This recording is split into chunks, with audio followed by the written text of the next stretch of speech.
Hello there, and welcome to the Sleepy History Channel. Tonight, we'll journey together into one of the most enduring mysteries of the ancient world, the pyramids of Egypt. For thousands of years, they have stood at the edge of the desert, colossal and unmoving, as empires rose and fell, as sands shifted and winds whispered across the plateau. The pyramids are more than stone. They are monuments to ambition, symbols of the divine, and silent guardians of secrets that have never fully been revealed. Some believed they were stairways to the heavens. Others saw them as cosmic machines, designed to guide kings into eternity. Even now, their construction and meaning spark wonder, debate, and fascination. So tonight, we'll drift slowly through their mysteries, the hidden details, the astonishing feats of engineering, the strange alignments, and the timeless stories they still carry. Each step will take us a little deeper into their silence, a little closer to the wonder they inspire. If you enjoy drifting through history in this way, you can gently like this video, subscribe to the channel, and even leave a comment sharing which part of the pyramids captures your imagination most. But for now, there's nothing you need to do. Just rest, listen, and let your thoughts drift like desert sands. Now, if you're ready, let's begin. The Great Pyramid reigned as the tallest structure on Earth for 4,000 years. When Khufu's Great Pyramid rose from the sands, it became the tallest structure on Earth, and it held that record for nearly 4 millennia. Imagine the passage of time, generation after generation, entire civilizations coming and going, yet none surpassing the height of this monument. From desert nomads to Greek philosophers to Roman emperors, all who looked upon it saw the same impossible silhouette. Only in the Middle Ages, when the great cathedrals of Europe reached upward, was its height finally surpassed. But for most of human history, it stood alone as the peak of human ambition. To stand beneath it even now is to feel that echo, that sense that long ago, people without iron tools or modern machines raised something that touched the limits of possibility. It remains a lesson in both mystery and wonder. Its polished white casing once blazed like a desert lighthouse. The pyramid we see today is rough, weathered, its outer layers stripped away. But originally, its surface was covered in fine white limestone casing stones, polished to brilliance. Under the blazing sun, the pyramid would have gleamed like a second sun rising from the desert floor. Even miles away, travelers along the Nile could see it shining, a beacon on the horizon. By moonlight, the stones reflected a pale glow, as if the monument itself absorbed light and gave it back to the night. Many of these casing stones were later removed to build mosques and fortresses, leaving only the core exposed. Yet the accounts of ancient visitors and the remnants at the base remind us that once, this pyramid was not only a mountain of stone, but a radiant jewel, gleaming as though the earth itself had caught the light of the sky. The sides are aligned to true north with astonishing accuracy. The precision of the Great Pyramid's alignment still astonishes engineers today.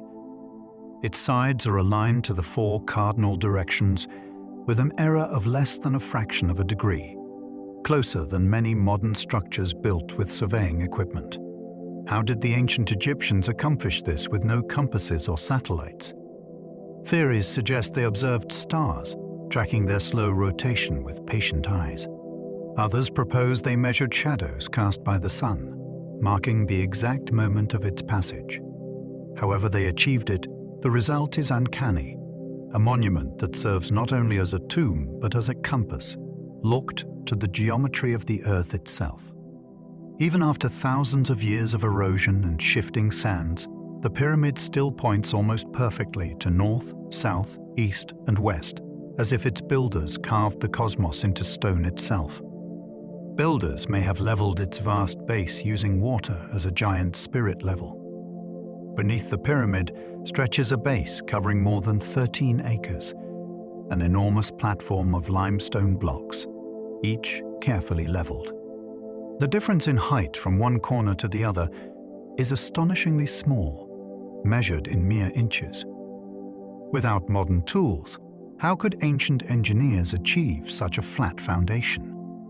One theory is that they filled shallow trenches with water, then carved away high spots until the surface was perfectly level with the waterline. This simple but ingenious technique would have given them a natural reference plane more accurate than any primitive instrument.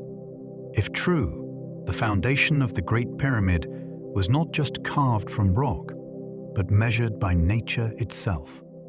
Even today, surveyors who examine it are stunned at how close it comes to perfect flatness, a reminder that simple tools used with patience can achieve incredible precision. It contains about 2.3 million stone blocks. The Great Pyramid is more than a single structure. It is millions of stones assembled into one. Archaeologists estimate that around 2.3 million blocks were used in its construction.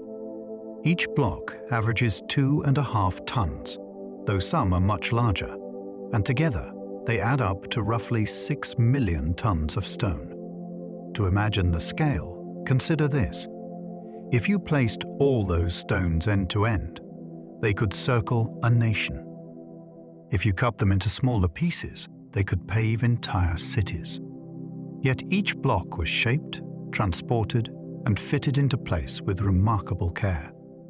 The sheer volume of material makes the pyramid less like a building and more like a man-made mountain, rising from the desert one stone at a time. Every block is a fragment of effort, and together they form a monument that has endured for millennia. Some blocks weigh more than a full-grown elephant. Among the millions of blocks in the pyramid, some are astonishing in size. The granite stones that form the king's chamber and its support system weigh up to 70 tons each. That is more than the weight of a herd of elephants. These blocks were quarried in Aswan, hundreds of miles south, and somehow transported across desert and river before being hauled into the structure. Even with modern cranes and trucks, moving such masses is a daunting task. The ancient Egyptians accomplished it with ropes, sledges, and human coordination. Their feat is almost unimaginable, yet the evidence is there in stone. Immense slabs resting in place for over 4,000 years. They are reminders of both the physical and symbolic weight the pyramid carries. A structure built not only to last, but to overwhelm, to embody permanence in the language of rock. Ancient builders may have slid stones across wet desert sand. One of the greatest challenges in pyramid construction was moving massive blocks across the desert. Rolling them was nearly impossible, dragging them exhausting. But experiments have shown that when sand is moistened, it stiffens, reducing friction and allowing sledges to glide far more easily. Remarkably, ancient tomb paintings show workers pouring water before heavy sledges. This suggests the Egyptians discovered a simple, elegant technique to make the impossible possible. With just the right amount of moisture, sand resists less, and huge stones can be pulled with half the effort. Imagine teams of workers hauling in rhythm, while others sprinkled water along their path, turning desert grains into a roadway. Far from brute force alone, this reveals an understanding of natural science, a practical wisdom that allowed the builders to harness the desert itself as their ally in raising a mountain of stone. Hidden graffiti inside reveals the secret names of pyramid work crews. Deep inside the Great Pyramid, in spaces never meant to be seen by the public, archaeologists discovered something human, playful, and surprising. Graffiti left behind by the workers. Written in red paint are the names of the construction crews, groups with titles like the Friends of Khufu or the Drunkards of Menkaure. These are not grand inscriptions for eternity, but casual marks left during building. They tell us something important. The pyramid was not raised by faceless slaves, but by teams of skilled laborers proud of their work. Their humor and camaraderie echo through time. Imagine them laughing together, scribbling names where only their fellow workers and the gods would see. These simple marks remind us that behind the mystery of the pyramids are real people, leaving their signatures in hidden places, never knowing their jokes would survive thousands of years. Its descending passage points almost exactly at the ancient pole star. The pyramid's descending passage, narrow and steep, has long fascinated researchers. It isn't just a corridor, it is aligned with astonishing precision to a star. At the time the pyramid was built, it pointed almost directly at Thuban, the pole star of ancient Egypt. To the Egyptians, stars were gateways to eternity. By fixing the passage to the pole, the builders created a cosmic alignment, a channel connecting the pharaoh's tomb with the heavens. As the soul journeyed beyond death, it would have a guide, a star that never set, circling forever in the northern sky. Over thousands of years, Earth's axis shifted, and Thuban no longer marks the pole. But the passage remains, a frozen reminder of when the stars and stone were aligned, linking the fate of a king with the turning of the cosmos itself. The king's chamber was built with granite slabs weighing up to 70 tons. At the heart of the Great Pyramid lies the king's chamber, a room unlike any other. Its walls and ceiling are built not of limestone like the rest of the structure, but of massive granite blocks transported from quarries in Aswan. Each stone weighs up to 70 tons, yet they were set with such precision, but the joints are almost invisible. Above the chamber lie 5 hidden spaces filled with additional granite beams, designed to relieve the crushing weight of the pyramid above. This clever engineering has preserved the chamber for millennia, protecting it like a jewel encased in stone. To stand inside is to feel the weight of the earth held at bay by design alone. It is a room meant not just for burial, but for awe, a place where stone and silence combine into something eternal. The Queen's chamber may never have held a queen at all. Nestled deep within the Great Pyramid is the so-called Queen's Chamber. Its name is modern, not ancient, and no evidence suggests that it ever housed a queen. In fact, it may never have been a burial chamber at all. Some scholars believe it was an unfinished experiment, abandoned when plans changed. Others see it as symbolic, perhaps a chamber tied to spiritual rituals or celestial alignments. The room is smaller and simpler than the king's chamber, with a pointed ceiling and mysterious shafts leading outward. Yet its emptiness is perhaps the most haunting feature of all. Was it a decoy to confuse tomb robbers? A symbolic chamber for the pharaoh's ka, his life force? Or simply a stage in construction? To step into it today is to feel surrounded, not by answers, but by questions carved into the heart of stone. Narrow shafts inside may align with sacred stars. In both the Queen's chamber and the King's chamber, narrow shafts pierce the walls, leading diagonally upward toward the sky. They are too small to crawl through, too precise to be accidental. Some scholars believe they were designed to point directly to certain stars. Orion's belt, linked with Osiris, god of rebirth, and Sirius, connected to the goddess Isis. Others think they served as symbolic channels, passages through which the pharaoh's soul could ascend to join the gods in the heavens. Though often called air shafts, they do not seem to serve any ventilation purpose. Instead, they appear to be celestial in nature, aligning the king's tomb not just with the earth, but with the eternal night sky. They remain one of the pyramid's most poetic mysteries. Stone corridors too narrow for human passage, but wide enough for a soul to slip through. The pyramid's proportions mysteriously encode the number pi. If you measure the Great Pyramid, something strange emerges. Its height compared to the perimeter of its base gives a ratio very close to 2 times pi.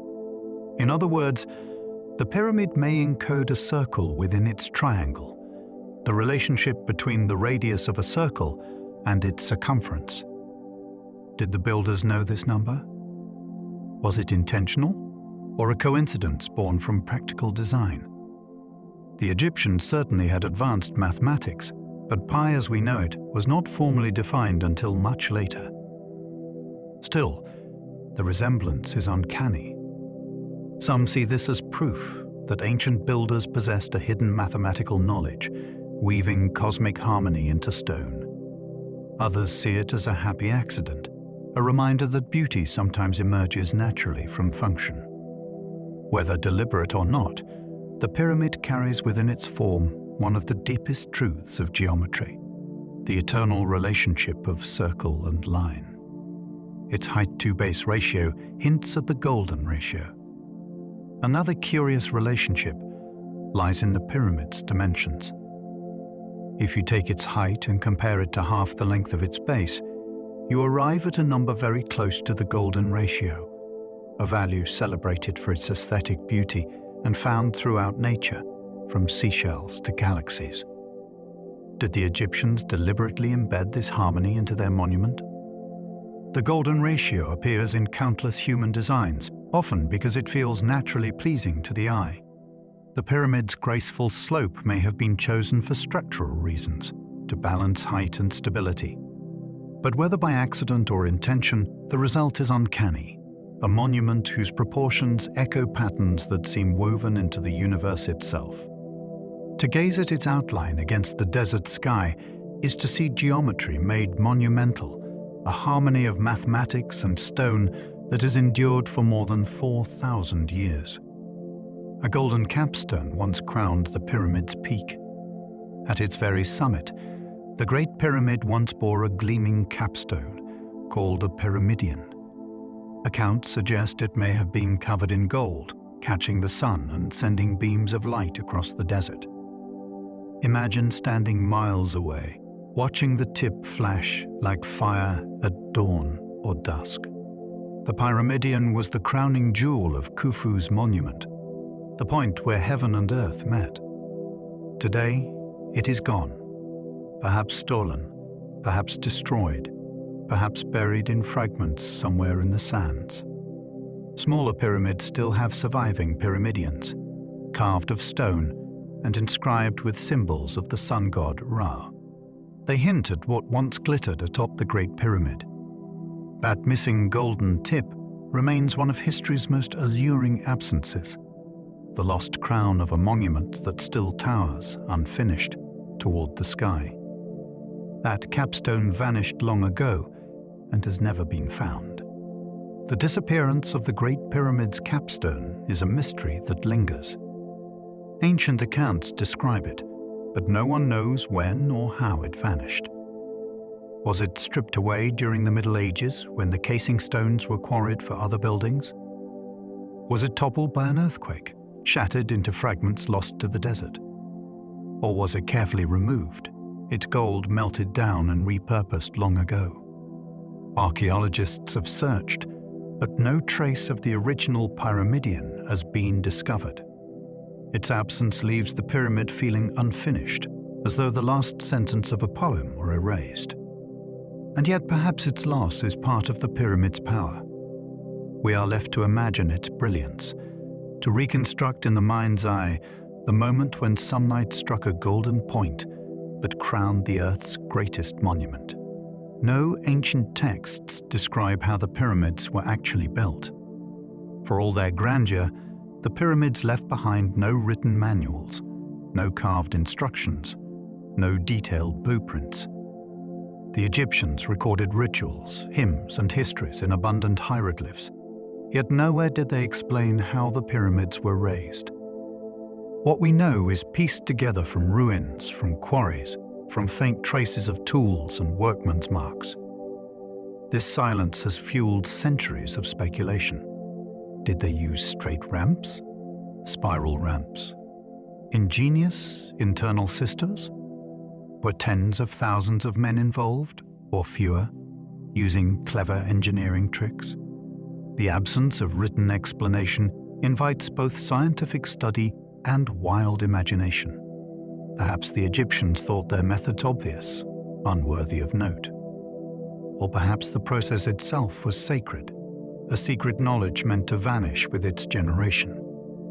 The pyramids stand, mute but eloquent, daring us to solve the riddle their builders never bothered to explain. The workers were not slaves, but skilled laborers.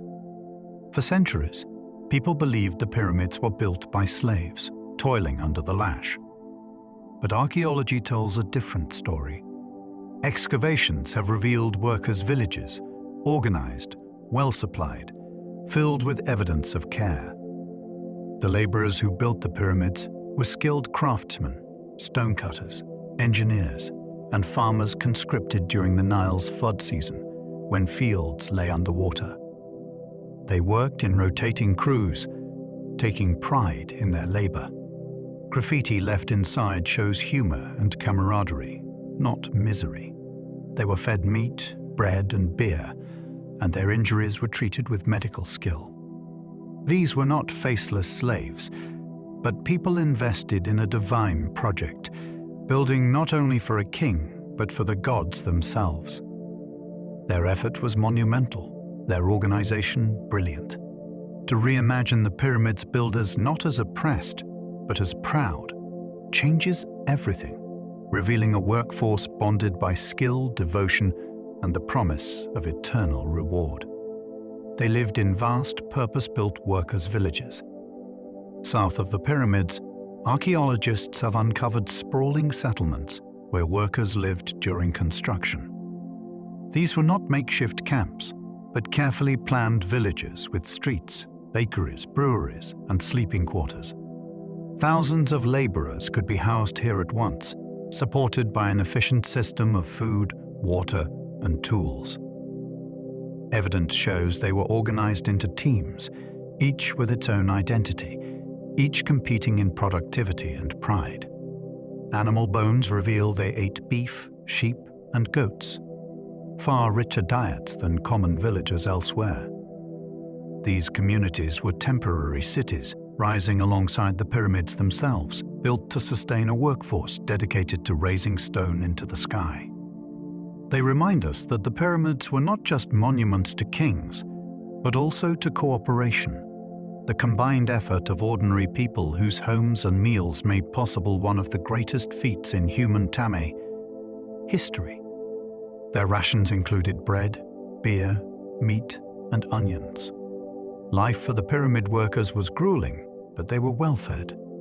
Excavations show their diets included hearty bread baked in massive communal ovens, beer brewed in vast quantities, and generous portions of meat, beef, goat, and sheep.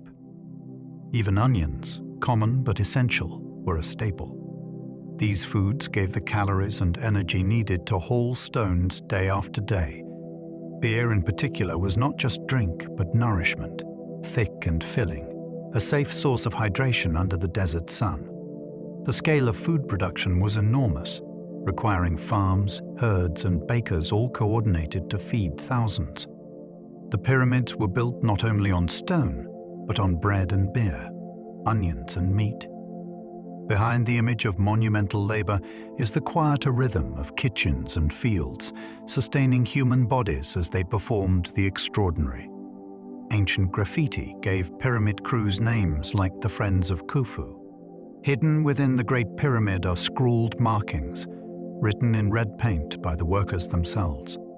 These were not meant for the public or the pharaoh, but for each other, playful nicknames for their crews. Teams bore names like the Friends of Khufu or the Drunkards of Menkaure, leaving behind a trace of their identity. These casual inscriptions remind us that behind the vast stones and royal grandeur were human beings, laborers proud enough to sign their work. Their graffiti is not polished or ceremonial, but personal, light-hearted, even humorous. It is a thread across 45 centuries, telling us that the men who built the pyramids laughed, joked, and left small reminders of their presence.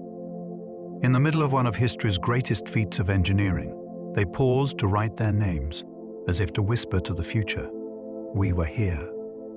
The Great Pyramid was called Horizon of Khufu by the ancients. To the ancient Egyptians, the pyramid was not a pile of stone, it was the Akhet Khufu, meaning horizon of Khufu.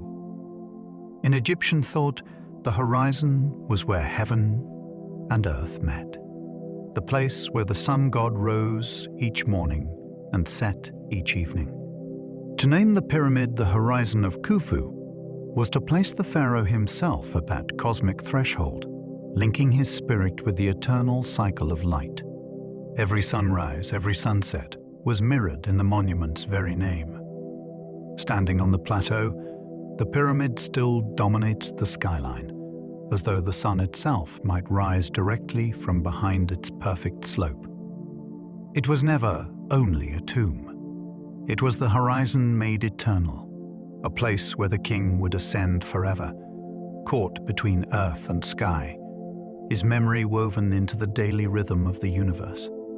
The second pyramid belonged to Khufu's son. Beside the Great Pyramid stands another towering structure, nearly as immense, the Pyramid of Khufu, son of Khufu. At first glance, it seems even taller than its predecessor, rising with a commanding presence. Though slightly smaller in actual measurement, its placement on higher ground gives it an illusion of greater height. Khufu followed in his father's footsteps, continuing the tradition of monumental pyramid building. His pyramid complex included temples, causeways, and, most famously, the Great Sphinx. The presence of these two pyramids side by side, father and son, is a reminder that the pyramid age was a dynasty's legacy, a shared vision of eternity passed from one reign to the next. To stand between them is to walk in a corridor of giants, where stone speaks of lineage, power, and the human desire to be remembered across the endless drift of time. The Great Sphinx likely guards Khufu's pyramid. At the edge of the Giza plateau lies the Great Sphinx, half lion, half man, staring silently eastward toward the rising sun. Most scholars believe it was carved during Khufu's reign, its face modeled on the pharaoh himself. If so, it is the oldest colossal statue in the world, a guardian of stone watching over the pyramid complex. The lion's body symbolized strength and kingship, while the human head bore the image of divine authority. Together, they created a creature of permanence, crouched eternally before Khufu's pyramid. Over millennia, the Sphinx has been buried, uncovered, eroded, and restored, yet it still rests at its post. Its eyes, weathered but unblinking, have watched empires rise and fall. Whether built as protector, symbol, or cosmic marker, it remains one of history's most haunting presences, the silent sentinel of the pyramids. Menkaura's pyramid is the smallest of the Giza trio. The third and smallest of the Giza pyramids belongs to Menkaura, grandson of Khufu. Though far smaller in size, it was no less symbolic, representing the continuation of a dynasty's sacred duty. Menkaura's pyramid stands just over 200 feet tall, a fraction of its towering neighbors. Yet in its day, it still demanded immense resources and urbanization to complete. Its relative modesty may reflect a shift in priorities, or perhaps the strain of sustaining such monumental construction across generations. Still, the smaller scale did not diminish its grandeur. For Menkaura, as for his forebears, the pyramid was a bridge to eternity, a monument binding him to the gods. In the shadow of his father's and grandfather's pyramids, his own structure still rises, completing the triad, 3 peaks on the desert horizon, 3 kings joined forever in stone. Some of Menkaura's casing stones still cling to its base. Most pyramids today appear stripped and rugged, their smooth outer layers long gone. Yet Menkaura's pyramid preserves something rare, casing stones still in place at its lower courses. These granite blocks, darker and more resistant than the limestone used on other pyramids, offer a glimpse of how the monuments once looked in their prime. Standing close, you can run your hand along the smooth, polished surface that once covered the entire structure. Imagine the full pyramid shimmering under the desert sun, its sides gleaming like a colossal jewel. These remnants are fragments of a vanished skin, a whisper of the perfection that once was. They show us that the pyramids were not only massive but also refined, their surfaces meant to shine with divine brilliance. Menkaura's surviving casing stones are small windows into the lost splendor of ancient craftsmanship. Khufu's pyramid looks taller thanks to higher ground. At first glance, Khufu's pyramid seems to outshine Khufu's in height, standing proud on the Giza plateau. But this is an illusion created by the land itself. Khufu's pyramid sits on a patch of higher ground, giving it an advantage in appearance. In truth, it is slightly smaller, though still immense. The ancient builders knew how perspective shaped perception. Perhaps this placement was deliberate, ensuring Khufu's monument did not appear diminished beside his father's. Architecture, after all, is as much about what is seen as what is measured. To the eye of a visitor approaching from the Nile, Khufu's pyramid would have seemed equal, even superior, standing as a worthy partner to the Great Pyramid. The play of height and land reminds us that the builders not only mastered stone and sky, but also understood the art of illusion. Each Giza pyramid was part of a vast temple complex. The pyramids did not stand alone. Each was the centerpiece of a grand complex, including mortuary temples, valley temples, and long causeways linking them together.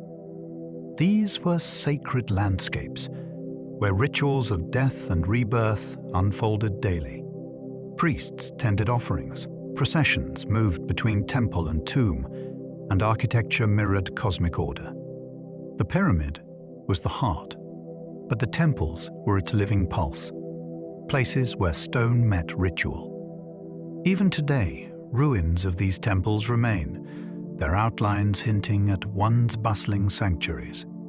They remind us that the pyramids were never isolated mountains of stone, but were part of a grand design, a spiritual ecosystem meant to sustain the king in both life and eternity.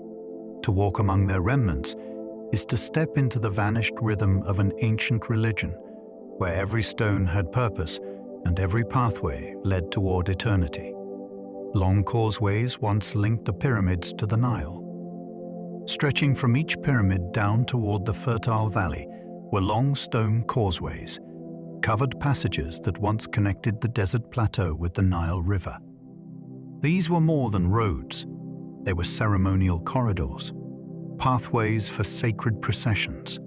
Priests carried offerings along them, linking the daily life of the river with the eternal life of the king. Covered against the blazing sun, decorated with reliefs, they became journeys of transition, moving from the world of the living to the realm of the dead. Today, fragments of these causeways remain, half buried in sand, their once vivid carvings faded. Yet they still trace the ancient roots of devotion, reminding us that the pyramids were not isolated monuments, but connected threads woven into Egypt's landscape. The river brought life, and the causeways carried it upward into stone and eternity. Priests carried daily offerings into these temples. Long after the pharaoh was buried, the pyramid complexes remained alive with ritual. Priests tended the mortuary temples, bringing food, drink, incense, and prayers as daily offerings. These gifts were not symbolic alone. They were believed to nourish the king's spirit in the afterlife. Bread, beer, meat, and fruit were laid upon altars, their scents rising into the air as sacred sustenance. Imagine the quiet rhythm of these ceremonies, repeated day after day, century after century. as priests whispered prayers in stone halls lit by flickering lamps. The pyramid was never meant to be a silent tomb. It was a house of eternity, maintained by human devotion, binding the pharaoh to the gods. Even when dynasties shifted and kingdoms fell, the idea endured, that life and death were linked, and that stone could bridge the worlds with offerings of the living. Egyptians called pyramids Mer, meaning place of ascension. In their own language, the ancient Egyptians did not call these monuments pyramids at all. They used the word Mer, a term that translates to place of ascension. To them, the pyramid was more than a tomb. It was a ladder, a bridge, a device designed to lift the pharaoh's soul into the heavens. This idea changes how we see them. They were not simply grand graves of stone, but machines of eternity, shaped to channel life into the afterlife. Each block, each angle, each shaft was part of this greater purpose. When an ancient Egyptian gazed upon Khufu's pyramid, they did not see an inert mountain. They saw a place where a king would rise, climbing skyward beyond the stars, his spirit carried by the shape itself. The pyramids were stairways, and their very name whispered the promise of ascension. Their shape symbolized the rays of the sun. The pyramids are not arbitrary shapes. Their angled sides mirrored the slanting rays of the sun as it descended through the desert sky. To the Egyptians, the sun was the supreme force of creation, the daily rebirth of life itself. By building monuments in the form of its rays, they tied the pharaoh's soul to that eternal cycle. The pyramid became a frozen sunbeam, a path of light carved into stone. This is why their orientation mattered, why their peaks pointed heavenward. Each was a conduit, turning sunlight into permanence. Even the gleaming white casing stones reflected this symbolism, making the pyramid glow like captured light. To see one was to see the sun itself grounded, shining through the desert as a monument to rebirth. Every pyramid was a stone sunrise, an eternal dawn crafted for a king. Each side was a stairway to the heavens. Imagine standing before a pyramid in its prime, its sides smooth, gleaming, polished to brilliance. Each triangular slope stretched upward like a stairway, an enormous step pointing to the sky. For the Egyptians, these were not merely walls of stone, but symbolic paths. The pharaoh's spirit would ascend along them, climbing from earth to heaven, rising toward the realm of the gods. Each side was a giant stair, angled at just the right incline to carry the soul beyond the mortal world. Even in their weathered state, the pyramids still hold that sense of motion. Their shape pulls the eye upward, drawing the gaze toward the invisible heights. They are not flat monuments, but rising ones, ladders made from limestone, stairways frozen in stone, guiding kings into eternity. In this way, every pyramid was not only a tomb, but a promise of ascent. Royalty and elites alone were buried inside. The pyramids were never meant for the masses. They were reserved for kings, queens, and the highest elites of Egyptian society. While ordinary people were buried in simple graves or small tombs, the pharaoh commanded a mountain of stone as his eternal resting place. This exclusivity reflected the divine role of kingship. The pharaoh was not just a ruler, but a god on earth, and his tomb had to reflect that. Some smaller pyramids were built for queens, standing beside the great ones in miniature form, but always tied to the royal line. The pyramid, in essence, was the privilege of divinity. To step inside one was to walk into a place not meant for mortals, but for those who claimed eternity as their right.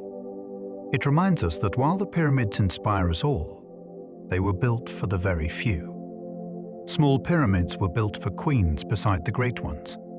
Beside the colossal pyramids of Giza stand smaller companions, secondary pyramids built for queens. These miniature versions, though far less imposing, carried the same symbolic meaning. They were places of ascension, eternal homes for royal wives who shared in the pharaoh's divine destiny. Some retain fragments of their casing stones, allowing us to imagine their original brilliance. Their presence completes the story of the Giza Plateau, showing that eternity was not reserved for the king alone, but extended to his family. Though small compared to Khufu's giant monument, they are still powerful reminders of devotion, both to the gods and to the unity of the royal household. They cluster around the Great Pyramids like satellites around a star, smaller lights orbiting a larger sun. In them, we glimpse the intimacy of royal life, preserved in the shadow of stone mountains. Over 100 other pyramids exist beyond Giza. Though the pyramids of Giza are the most famous, they are not the only ones. Across Egypt, more than 100 pyramids still stand, scattered like silent sentinels of history. Some are tall and well-preserved, others crumbled into mounds of rubble, almost forgotten beneath the desert sands. Together, they form a timeline of ambition, stretching across centuries of pharaonic rule. Each one tells a different story, of experiments, of failures, of triumphs. Some belong to kings whose names are now obscure, others to queens remembered only by fragments of inscription. To realize that Giza is only a small part of a greater whole is to appreciate the scale of Egypt's devotion to eternity. The pyramid was not an anomaly. It was a tradition, repeated again and again, a national architecture of immortality. Their survival is a chorus of stone voices across the desert. The step pyramid at Saqqara was the first true pyramid. Long before Giza, another pyramid rose at Saqqara, the step pyramid of Djoser. Built over 4,600 years ago, it was the first of its kind, a revolution in architecture. Instead of a flat-roofed mastaba, the builders stacked 6 layers one upon another, creating a towering staircase of stone. It marked the moment Egypt moved from simple tombs to monuments of eternity. The step pyramid was the prototype, the spark that lit the age of pyramids. Standing over 200 feet tall, it was the tallest building in the world at the time, a beacon of innovation. Its success paved the way for everything that followed. To visit Saqqara today is to see the first step in a journey that led to Giza, the birth of an idea that would shape history in stone. It was designed by Imhotep, later worshipped as a god. The genius behind the step pyramid was Imhotep, an architect, priest, and polymath whose brilliance earned him immortality. Centuries after his death, Imhotep was deified, worshipped as a god of wisdom and healing. His design for Pharaoh Djoser was unprecedented, a structure unlike any before it, daring in scope and vision. To imagine Imhotep walking the sands, planning the first pyramid, is to picture the birth of monumental architecture. He was not only an engineer but a thinker who changed the way people imagined stone, transforming it from shelter into eternity.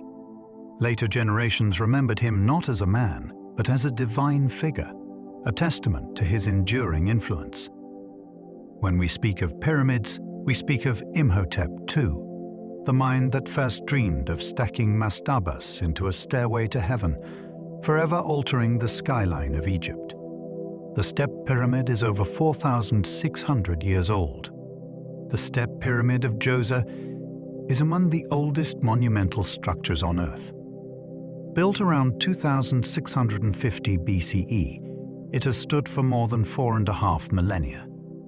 To put this in perspective, it was ancient even in Cleopatra's time, older to her than she is to us today. Weathered, cracked, and partially restored, it still dominates the Saqqara necropolis, a reminder of humanity's earliest experiments with permanence. In its shadow lie courtyards, chapels, and ceremonial spaces, all part of a complex designed to serve the pharaoh in eternity. Its age is staggering to comprehend. Long before the Parthenon, before Rome, before most of the world's civilizations had even risen, the Step Pyramid stood. It is not just a building, but a marker of time itself, a stone clock ticking across millennia, whispering of beginnings we can barely imagine. It began as stacked rectangular tombs called mastabas. Before pyramids, Egyptian kings were buried in mastabas, flat-roofed, rectangular tombs of mud brick or stone. When Djoser's pyramid was planned, the builders began with this familiar form, then innovated by stacking one mastaba atop another, each smaller than the last. Layer by layer, the tomb grew upward, transforming into a stepped monument unlike anything seen before. What began as tradition became innovation, turning a common tomb into the first pyramid. The design reflected both continuity and revolution, honoring the past while daring towards something new. The result was a staircase of stone reaching toward the heavens, a bridge between earth and sky. This experiment at Saqqara became the seed for all future pyramids, proving that stone could not only preserve the dead, but also reach for eternity itself. From mastaba to pyramid, an idea was born that changed history forever. The bent pyramid abruptly changes angle mid-slope. Among Egypt's strange marvels stands the bent pyramid at Dosha, a monument with a curious flaw. Its lower half rises steeply, but midway up, the angle suddenly shifts, flattening toward the top. The result is a pyramid with a bent silhouette, unlike any other. Why the change? Some think it was a mistake, a miscalculation corrected during construction. Others believe it was intentional, an experiment in design. Whatever the cause, the bent pyramid remains a striking oddity on the desert horizon, a reminder that even Egypt's master builders were learning, adjusting, and daring. Its unusual profile makes it one of the most recognizable pyramids, a frozen moment of trial and adaptation. In its bend, we glimpse the humanity of the builders, their willingness to change course, to compromise, and still to create something that has endured for over 4,000 years. It may have cracked during construction, forcing the redesign. The most likely explanation for the bent pyramid's strange profile is structural trouble. As workers raised its steep lower slope, cracks began to appear in the walls. The immense weight pressed too heavily, threatening collapse. The builders responded by reducing the angle halfway up, spreading the load and saving the monument. This quick change of plan transformed what might have been a disaster into a triumph of adaptation. The bent pyramid still stands today, its odd shape testimony to ancient engineering under pressure. Instead of abandoning the project, the builders altered their vision midstream, preserving both the pyramid and the lessons it carried. It is as if the stones themselves taught the architects, whispering their limits, demanding compromise. That bend is more than an error. It is a story of resilience, proof that even mistakes can become monuments when built in stone. The Red Pyramid at Dosha is the first true smooth pyramid. After the lessons of the bent pyramid, Pharaoh Sneferu tried again, and this time his vision succeeded. The Red Pyramid at Doshir, named for the reddish hue of its limestone, became Egypt's first successful smooth-sided pyramid. Rising steadily without cracks or shifts, it marks the moment when the pyramid form we recognize today was perfected. Standing nearly 350 feet tall, it is still among the largest pyramids ever built. Its interior passages are vast and echoing, filled with the scent of ancient stone. Unlike the bent pyramid, The Red Pyramid embodies harmony and stability, a model for Khufu's Great Pyramid that would follow. To walk inside is to feel the weight of history pressing in, the culmination of trial and error, the victory of persistence. It is the ancestor of Giza's giants, the prototype of perfection in stone. Its reddish limestone gives it its name. The Red Pyramid takes its modern name from the stone that covers it. Though once clad in gleaming white casing, much of that has vanished, exposing the core blocks beneath. These blocks, quarried from reddish limestone, give the pyramid its rusty hue, glowing warm under the desert sun. At sunrise and sunset, it slopes flush with color, as if the monument itself were alive with fire. This name is a modern invention. The Egyptians themselves likely knew it by another title, now lost to time. Yet the red glow makes it unforgettable, setting it apart from its siblings. It is both majestic and strangely intimate, softer than the stark whiteness of Giza's giants, warmer, as though it carries within it the memory of the sun. The Red Pyramid is not only a triumph of engineering, but also a monument painted in the desert's own palette. Pharaoh Sneferu built at least 3 pyramids in his lifetime. Sneferu, father of Khufu, was Egypt's great pyramid pioneer. Over his reign, he built not 1, but at least 3 colossal pyramids: the Maidam Pyramid, the Bent Pyramid, and the Red Pyramid. Each represented an experiment, a step toward perfection. The Maidam Pyramid collapsed, leaving only a strange tower-like core. The Bent Pyramid cracked, forcing a sudden change in design. But the Red Pyramid triumphed, setting the stage for all that followed. Sneferu's ambition reshaped Egypt's landscape, leaving behind not just monuments, but lessons.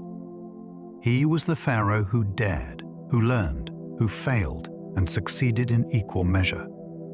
Without his relentless pursuit of permanence, Khufu could never have raised the Great Pyramid. Sneferu's legacy is not only the pyramids themselves, but the spirit of experimentation, the willingness to carve knowledge from stone and leave behind a path for others to follow. His Trial-and-Error experiments paved the way for Khufu's Great Pyramid. Khufu's Great Pyramid did not appear from nothing. It was the culmination of years of trial, error, and refinement under his father, Sneferu. Each of Sneferu's pyramids taught a lesson: the limits of slope, the importance of foundation, the strength of materials.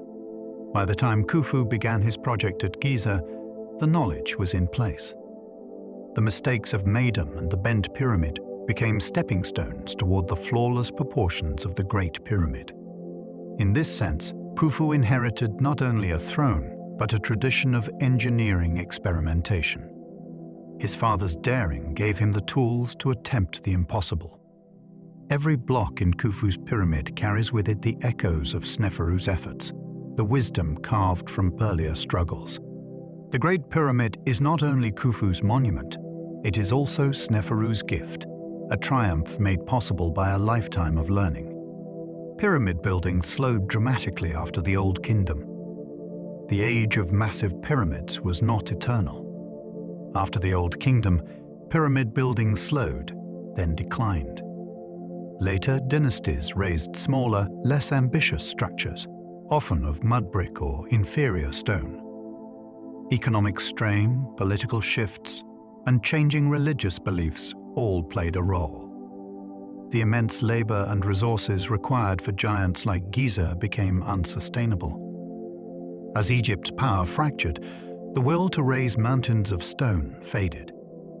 The pyramids of later periods crumble in comparison, many little more than piles of rubble today. Yet the legacy of the Old Kingdom endured. The idea of the pyramid as a symbol of ascension, of eternal kingship, never fully disappeared. Though the golden age of great pyramids ended, their presence lingered, inspiring temples, tombs, and monuments for millennia to come. Their decline reminds us that even the grandest traditions can wane, leaving behind silence and stone. Later pyramids were smaller, weaker, and often collapsed. As time passed, pyramid building lost both ambition and durability. Later, pharaohs constructed smaller versions, often with poorer materials like mud brick cores. Without the careful engineering of their predecessors, many of these pyramids collapsed, eroded, or disappeared beneath shifting sands. The contrast is stark. Where Khufu's Great Pyramid still towers in near perfection, later pyramids lie as broken heaps, forgotten until rediscovered by archaeologists. Some are so ruined, they appear as natural hills. This decline reflects not only diminished resources, but perhaps also diminished belief in the necessity of colossal monuments. Yet even in ruin, these smaller pyramids carry meaning. They are echoes of a vanished age, reminders of what once was possible. Their collapse does not diminish the glory of Egypt's earlier achievements. Instead, it sharpens it, showing how rare and extraordinary the Great Pyramids truly were. The Great Pyramid's mortar has never been replicated. Between the stones of the Great Pyramid lies mortar, a binding material so resilient that it has lasted for over 4 millennia. Modern chemists have analyzed it, yet its exact composition remains mysterious. It is not ordinary plaster or cement. Whatever the Egyptians mixed has endured, gripping the blocks together even as wind, rain, and time have eroded the outer casing. Attempts to replicate it have not succeeded fully. The recipe seems lost, a secret kept by history itself. This unassuming substance, filling the narrow gaps between stones, may be one of the pyramid's greatest mysteries. It shows us that the genius of the builders was not only in lifting blocks, but in crafting materials that could outlast civilizations. Mortar is invisible compared to stone, yet without it, the pyramid would not have survived as it has, whole, solid, eternal. Its chemical makeup still puzzles scientists. Even with modern technology, the Great Pyramid's mortar refuses to give up its secrets. Analysis shows it contains gypsum, sand, and traces of other materials. But the exact process by which it was made, and why it is so durable, remains unclear. Some suggest it was poured as a slurry, hardening within the joints, fusing stone together in ways that ordinary lime mortar never could. Others propose that the Egyptians mastered a form of early concrete, a recipe lost for millennia. What is certain is its endurance. For over 4,000 years, the mortar has held, resisting erosion, earthquakes, and centuries of weather. While empires have risen and fallen, this humble mixture has endured silently between the stones, keeping the pyramid whole. It is a reminder that sometimes the greatest mysteries are not the colossal blocks we see, but the tiny bonds that hold them together. The pyramid's alignment misses true north by less than a fraction of a degree. Stand before the Great Pyramid, and you are facing one of the most precisely aligned structures in human history. Its sides match the cardinal directions with an error so small it seems impossible for the ancient world, less than a fraction of a degree from true north. Even with modern tools, such precision would be impressive. Yet here it is, cut into stone 4,500 years ago. How the Egyptians achieved this remains a matter of debate, but the result is undeniable. The pyramid is not just a monument to kingship, but also to accuracy, a compass in stone. Its edges lock the structure to the turning of the earth, a testament to patience, observation, and skill. It shows us that ancient engineers were not simply moving stones, but aligning their world with the cosmos, forever fixing heaven and earth in harmony. Astronomical sighting tools may have guided the builders. One theory of the pyramid's astonishing accuracy is that its builders used the stars. By watching the night sky, Perhaps with simple sighting rods or plumb lines, they could track the slow rotation of the heavens. By marking the point when stars crossed the meridian, they could find true north more accurately than by observing the sun. This would have required nights of patient observation, repeated measurements, and a profound trust in the sky as a guide. The Egyptians saw the stars as eternal, gods in motion, and so it made sense to use them as a blueprint. In this view, the pyramid is not only aligned with the earth, but also with the heavens, each side a reflection of a star path. The monument thus becomes both terrestrial and celestial, anchored in the soil yet drawn from the turning canopy of night. Others believe simple shadows were enough to align it. Another explanation is that the Egyptians used the sun itself. By planting a vertical rod in the ground and watching its shadow throughout the day, they could mark the line of true east and west. Repeating this process, correcting for seasonal shifts and working with care, they could have established all 4 cardinal directions. It is a method requiring patience rather than complexity, observation rather than instruments. Perhaps the builders did not need advanced tools at all, but simply the discipline to record the sun's motion across many days. If so, the pyramid's astonishing accuracy reminds us that great achievements often come not from elaborate inventions, but from steady eyes and simple truths.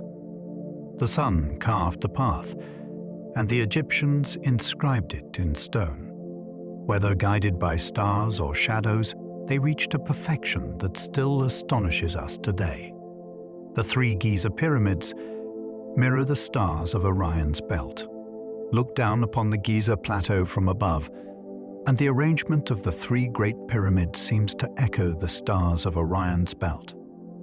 2 large pyramids aligned, with a smaller one slightly offset, just like the constellation.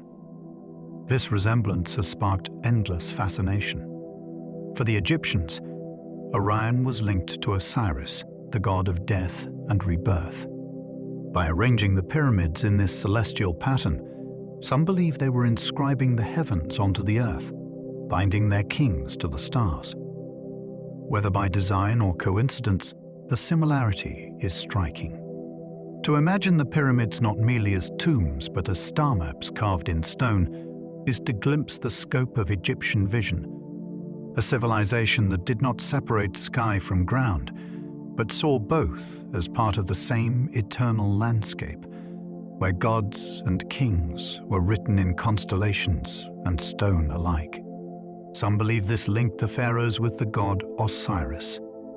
For the Egyptians, Osiris was the lord of death and resurrection, the ruler of the underworld, and the promise of eternal life. Orion's belt, shining in the night sky, was identified with him. By mirroring those stars on the earth with the pyramids, the Egyptians may have intended to link their pharaohs directly to Osiris's domain. The king's pyramid became not only a tomb, but a star, a beacon of rebirth. This alignment was a cosmic contract. As Orion endured in the sky, so too would the pharaoh endure in eternity. The connection between stone and starlight, between geometry and mythology, created a bridge between human and divine. In this vision, the pyramids are not just monuments to kingship, but sacred symbols, anchoring each ruler in the cosmic cycle of death and resurrection, guaranteeing his soul a place among the gods forever. Others think the resemblance is pure coincidence. Not all scholars agree that the pyramids were meant to mirror Orion's belt. Some argue the resemblance is only apparent, an illusion created by pattern-seeking eyes. After all, the pyramids were built over decades, shaped by practical concerns of space, geology, and politics. The slightly offset placement of Menkaura's pyramid, they suggest, could be coincidence, nothing more. Humans naturally see patterns in the stars, and we may be projecting that instinct back onto the builders. To those who take this view, the pyramid complex was designed for ritual and function, not astronomy. And yet the alignment remains striking, and the symbolism tempting. Whether intentional or not, the resemblance has become part of the pyramid's mystique. Coincidence or cosmic design, the connection between Giza and Orion reminds us how powerfully the human imagination weaves earth and sky together. The Sphinx may be older than the pyramids themselves. The Great Sphinx, crouching near Khufu's pyramid, has long been linked with his reign. Yet some scholars argue it may be even older, perhaps predating the pyramids entirely. The evidence lies in its weathered body, which shows signs of erosion that some believe came from rainfall rather than wind. If true, this would push its origins back to a time when Egypt's climate was wetter, thousands of years before Khufu. Mainstream archaeology remains cautious, but the possibility has fueled endless speculation. Could the Sphinx have stood before the pyramids rose around it, an ancient guardian adopted into later complexes? Its true age is uncertain, its silence unbroken. Whether carved by Khufu or by earlier hands, the Sphinx remains a mystery, a creature of stone that seems to have watched over the desert since time beyond memory. Its weathered body has fueled fierce debates over its age. The body of the Sphinx is deeply eroded, its limestone surface marked by vertical fissures and rounded grooves. Some geologists argue this weathering could only have been caused by heavy rains, suggesting the statue predates the desert climate, perhaps by thousands of years. Others counter that wind and sand alone could account for the damage, and that the Sphinx belongs firmly in Khufu's era. The debate has raged for decades, drawing in archaeologists, geologists, and dreamers alike. At stake is not just the age of a monument, but the timeline of civilization itself. If the Sphinx is older than thought, it hints at a forgotten chapter of history, a lost age of builders. Whether carved in Khufu's time or earlier, its weathered body holds secrets the desert will not easily surrender. Each crack and groove is a whisper of a story still untold. Modern scans recently revealed a hidden chamber inside the Great Pyramid. In recent years, scientists have turned modern tools upon the Great Pyramid, scanning it with cosmic rays and advanced imaging techniques. To their astonishment, they detected a large void hidden deep within the structure, a chamber unknown to history. Its size rivals the Grand Gallery, yet it lies sealed, untouched since the pyramid's construction. What it holds remains a mystery. Is it an unfinished corridor? A symbolic cavity meant to balance the weight of stone? Or could it conceal treasures never plundered, hidden from ancient robbers by design?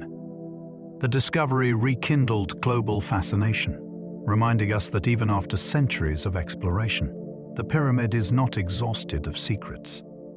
It still surprises, still holds silent chambers waiting to be uncovered. The hidden void is a reminder that the greatest monuments may yet keep their most important truths sealed in silence. Its purpose remains an unsolved mystery. The hidden void inside the Great Pyramid has left experts puzzled. Unlike the known chambers, it shows no entrances, no signs of function, no explanation carved into stone. Some suggest it is purely architectural, a relieving space left to lighten the structure's load. Others speculate it might be symbolic, a cavity meant to embody absence, emptiness as part of eternity. More imaginative minds dream of lost treasures, caches of knowledge hidden from history's reach. Yet the truth remains beyond our grasp, sealed within stone. And perhaps that is fitting. The pyramid was never meant to reveal all its secrets. Its silence is deliberate, its mysteries intentional. The void, like the monument itself, stands as a question carved into rock, a space where imagination fills the silence and where the unknown remains, waiting in patient darkness for answers we may never find. Some think the chamber is symbolic architecture. When the hidden void inside the Great Pyramid was revealed, some scholars proposed that it was never meant to hold anything at all. Instead, they believe it was symbolic, a deliberate emptiness built into the structure. In Egyptian thought, absence could be just as meaningful as presence. A void could represent the primeval space from which creation emerged, or a passageway for the king's spirit beyond the material world. If so, the chamber was a ritual feature, a spiritual design rather than a functional room. This idea reminds us that the Egyptians built with both engineering and theology, weaving meaning into stone. What looks to us like wasted space may have been a sacred emptiness, a gap meant to connect eternity with the physical world. In this interpretation, the void is not a mistake, but a silent prayer, carved directly into the pyramid itself. Others dream of treasure still sealed within. While some see symbolism, others cannot help but imagine hidden treasures sealed inside the mysterious void. For centuries, tales have circulated of secret chambers filled with gold, papyrus scrolls, or lost relics of Egypt's kings. Ancient tomb robbers stripped the visible chambers long ago, but what if something was hidden deeper, behind walls never breached? Could the architects have left behind secret caches of ritual objects, texts, or even Khufu's lost burial goods? Modern scanning suggests the chamber is real, but what lies inside remains unknown, still sealed under millions of tons of stone. The dream of treasure lingers, because pyramids are more than history. They are riddles that invite imagination. Perhaps the void is empty, symbolic, or structural. But perhaps it holds something extraordinary, waiting in darkness, untouched for over 4,000 years. A secret deliberately hidden beyond the reach of time. Most pyramid tombs were plundered in antiquity. When we imagine pyramids, we often picture treasures locked away. In reality, most were plundered thousands of years ago. Tomb robbers, driven by hunger, greed, or desperation, broke into chambers long before archaeologists ever arrived.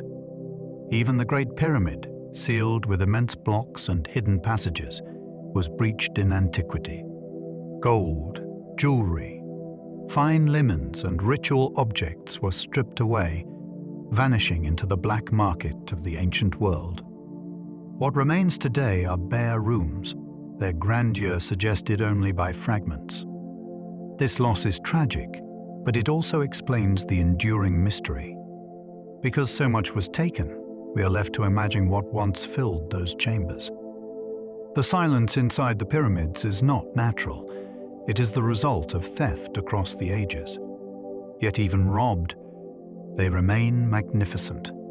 Their true treasure less in gold than in the sheer endurance of their presence. Few burial goods remain in the Great Pyramid today. Step inside the Great Pyramid now, and you find stark, echoing chambers. Unlike the rich tombs of the Valley of the Kings, with their painted walls and overflowing treasures, the Great Pyramid offers almost nothing. No golden sarcophagus, no jewels, no funerary furniture. Just stone, massive, heavy, silent. A handful of artifacts have been found nearby, but the pyramid itself is stripped bare. This emptiness can feel haunting, as though the monument is unfinished. Yet perhaps the starkness was part of its design, its true wealth being not material, but symbolic. The pyramid itself was the treasure, the eternal house, the machine of resurrection. Burial goods could be stolen. Gold could be melted down. But the pyramid was incorruptible. Even empty, it fulfills its role. An unshakable beacon of eternity, still sheltering silence after 45 centuries. Its emptiness may be its most powerful statement of all. The king's sarcophagus is empty. At the heart of the king's chamber lies a great granite box. the sarcophagus of Khufu. It is rough, unadorned, and simple compared to later royal coffins, yet massive, carved from a single block of stone. Today, it is empty. No mummy rests inside, no treasures surround it. Robbers almost certainly removed its contents long ago, leaving only the container behind. Yet its presence still evokes awe. The box is too large to have been brought through the narrow corridors after construction, meaning it was placed there during the pyramid's building, the chamber raised around it. It is as much a part of the structure as the walls themselves. Empty though it is, the sarcophagus remains a symbol, the last trace of the burial it once contained, a silent witness to both grandeur and loss. It whispers of a king long gone and of mysteries never resolved. Khufu's mummy has never been found. The greatest mystery of the Great Pyramid is not its stones, but its absent king. Despite its purpose as Khufu's tomb, no trace of his body has ever been discovered. Was it stolen by robbers in antiquity? Destroyed by time? Or was he buried elsewhere entirely, the pyramid serving only as a monument? Scholars debate endlessly, but no evidence answers with certainty. Other pharaohs' mummies have survived, wrapped in linen, adorned with amulets, hidden in secret caches. But Khufu, the builder of the greatest pyramid, is lost. This absence adds to the enigma of his monument. The pyramid stands, eternal and immovable, yet the man it was built for has vanished. Perhaps this is fitting. Khufu's immortality was never meant to be in flesh, but in stone, not in a body preserved in wrappings, but in the mountain that still bears his name. Two massive boats were discovered buried beside the pyramid.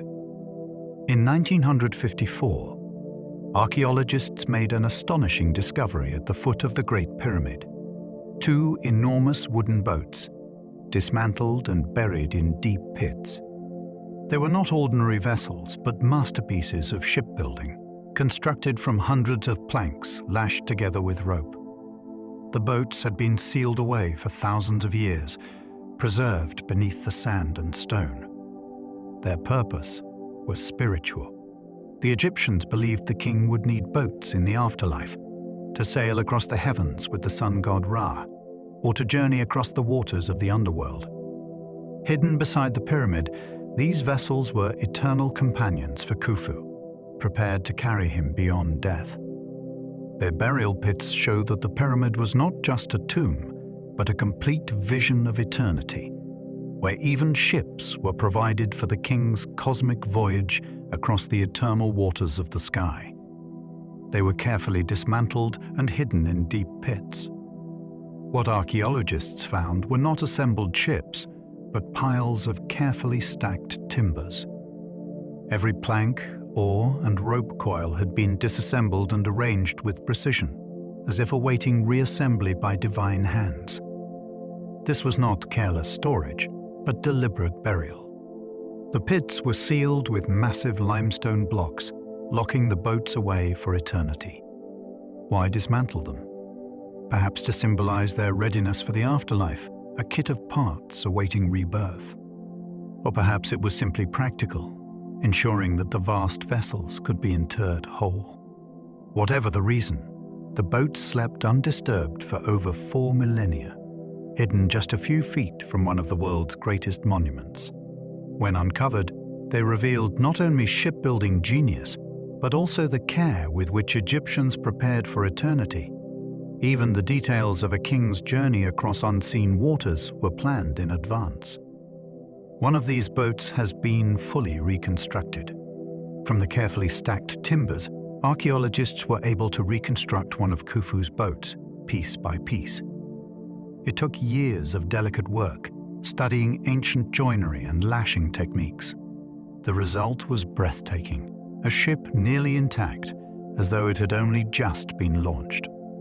Its timbers still bore the marks of ancient tools, its form elegant and seaworthy.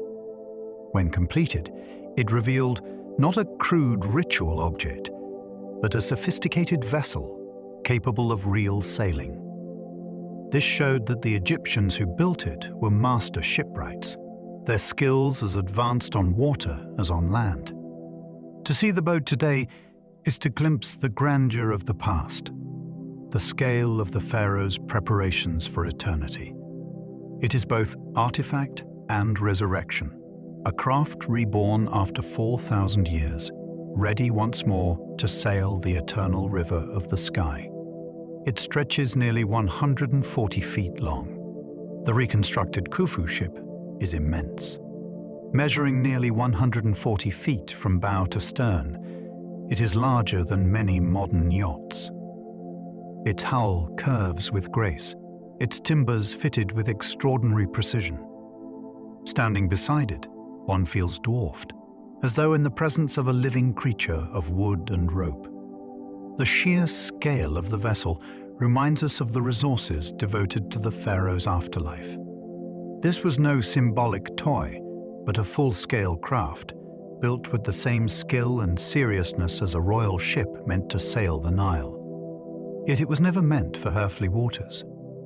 Instead, it was destined to carry Khufu's spirit through the heavens, a solar bark to join the sun god's daily voyage. Its vastness is a statement in itself, that eternity required not only stone mountains, but ships grand enough to sail the cosmos. The boat may have carried Khufu's soul into the afterlife. The great wooden boat buried beside the pyramid was not meant for earthly waters.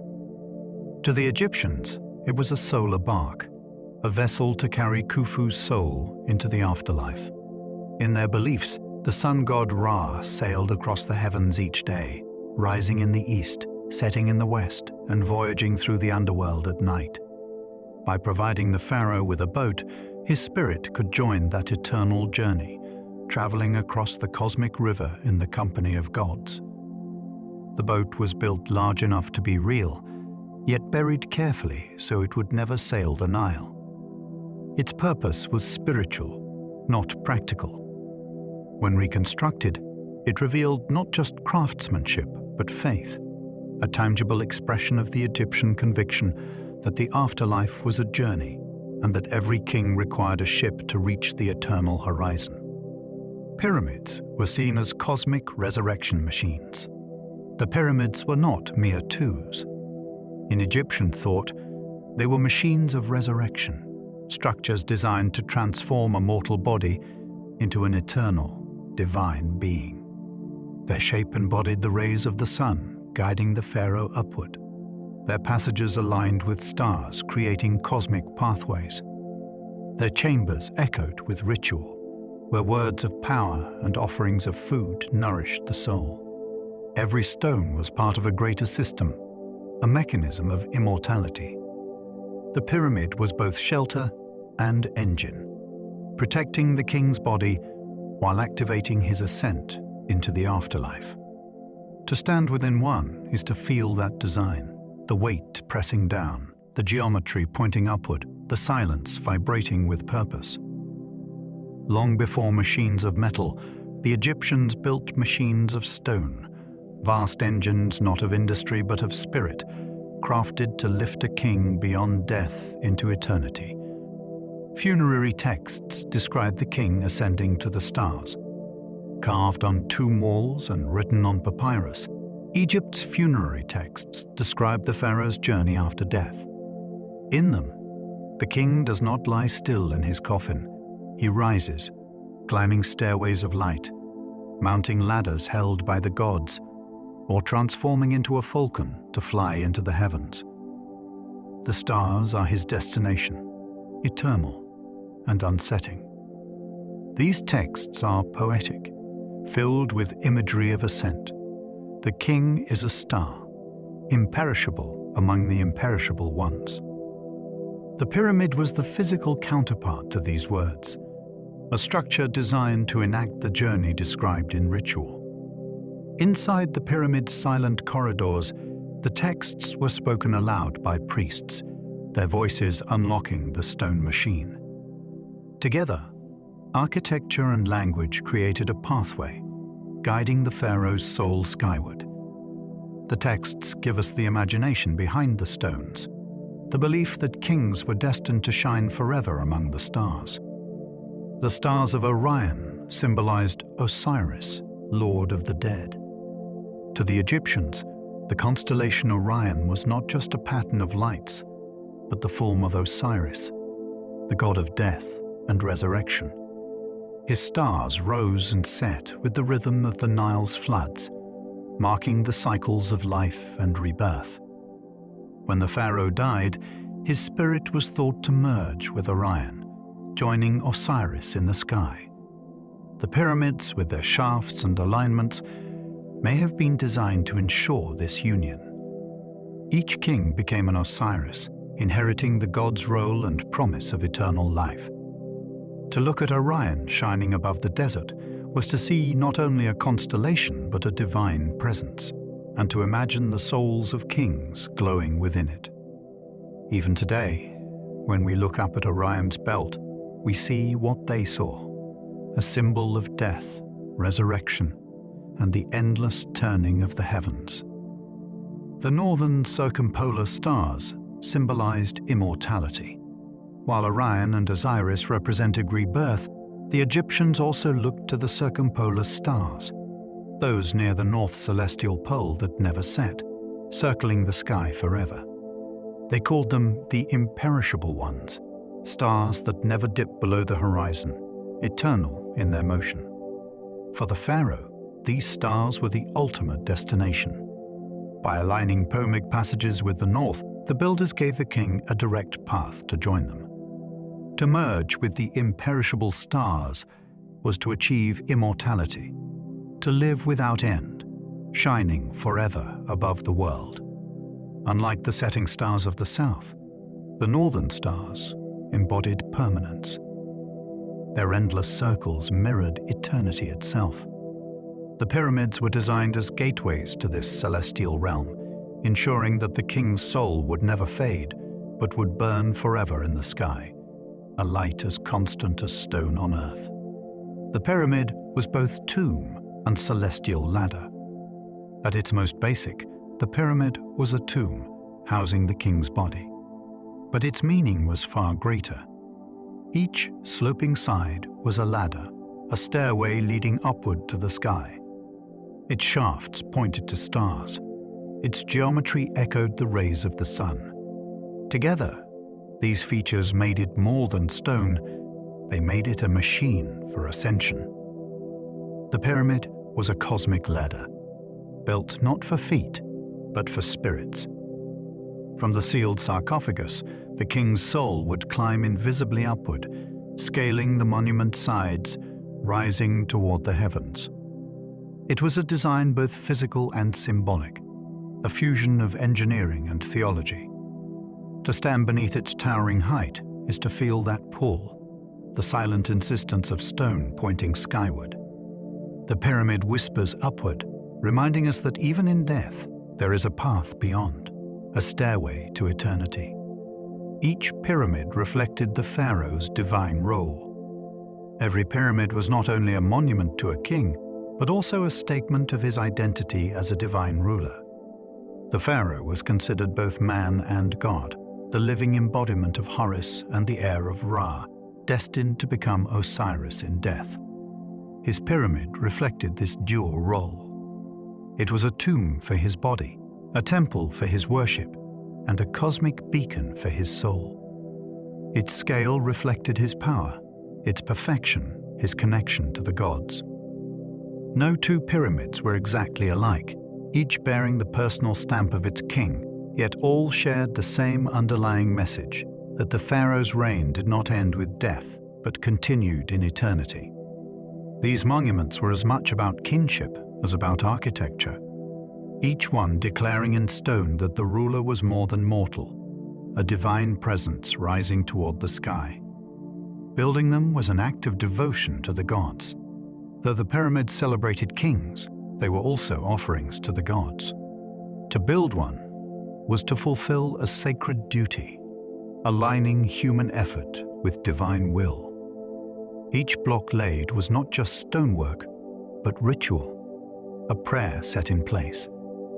The workers, priests, and architects were not merely laborers but participants in a cosmic act, raising monuments that embodied both pharaoh and deity. The pyramid was part of the great cycle of Ma'at, balance, order, harmony, the principle that sustained the universe. By constructing pyramids, Egyptians upheld this balance, affirming their place in the cosmos. The monuments were not only for the king's afterlife, but for the health of the world itself. In their endurance, we see this devotion made permanent. Stone lifted in reverence, shaped by hands but dedicated to eternity, offerings to gods as vast as the sky. Many pyramids still hide undiscovered chambers. For all we know of the pyramids, much remains hidden. Deep within their cores may lie chambers never entered, passages never mapped.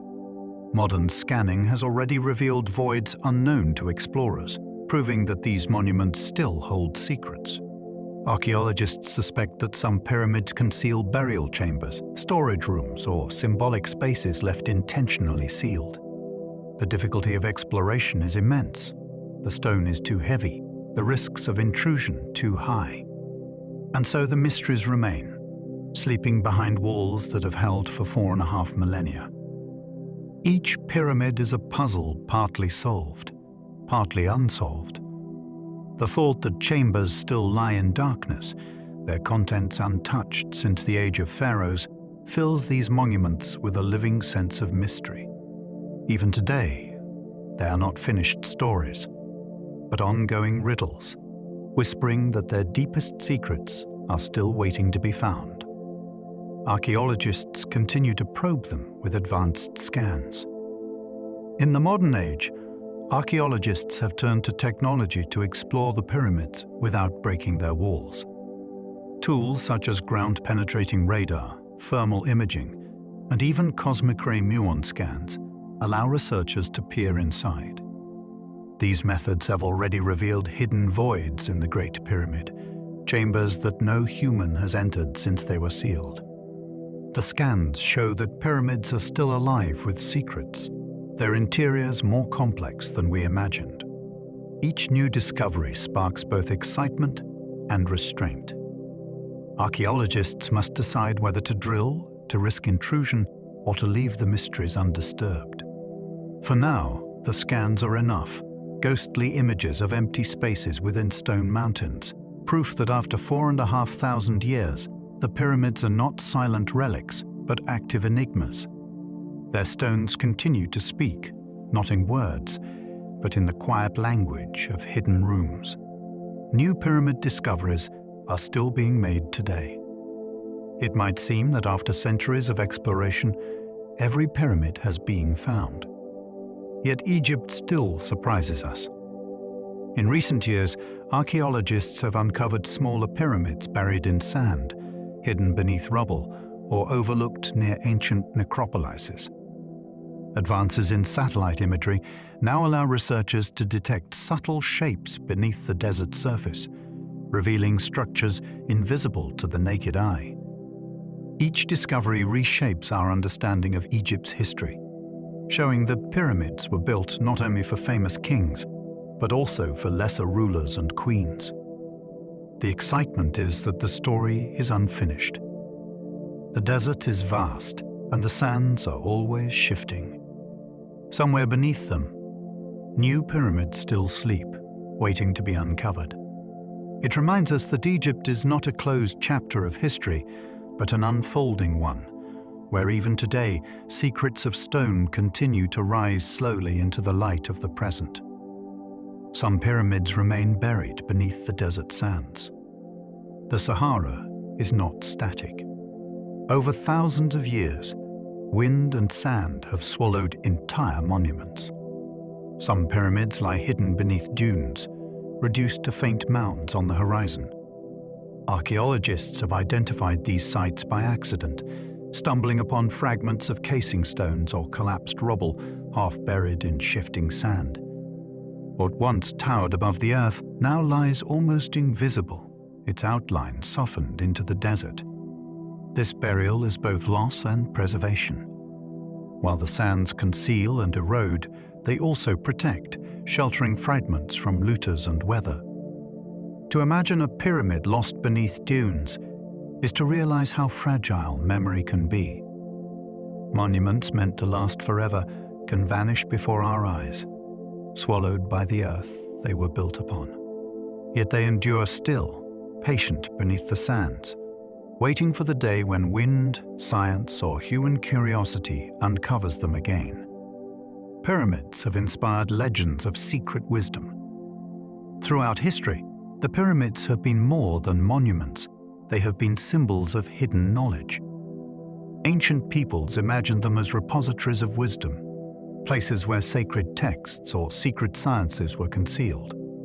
Medieval scholars believed they held records of forgotten civilizations, perhaps even wisdom from before the Great Flood.